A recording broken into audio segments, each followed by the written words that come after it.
ভয়াবহ ভূমিকম্পে প্রায় ২,৫০০ মানুষের মৃত্যুর পর ফের শক্তিশালী ভূমিকম্পে কেঁপে উঠেছে আফগানিস্তান।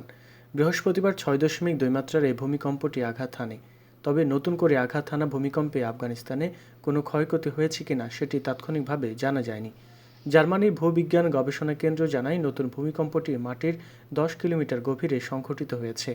দিল্লিভিত্তিক সংবাদমাধ্যম মিন্ট জানায়, ভূমিকম্পটি এতটাই শক্তিশালী ছিল যে এটি ভারতের দিল্লি, জম্মু ও কাশ্মীর এবং আশপাশের অঞ্চলে অনুভূত হয়েছে। কম্পনের তীব্রতা বেশি হওয়ায় সেখানকার বাসিন্দারা ঘর থেকে বেরিয়ে যান। ভারতে এখন পর্যন্ত ভূমিকম্পে কোনো হতাহতের তথ্য জানা যায়নি। এর আগে ভূমিকম্পে আফগানিস্তানের পূর্বাঞ্চলে এখন পর্যন্ত ২,২০০ মানুষের মৃত্যুর ব্যাপারে নিশ্চিত হওয়া গেছে।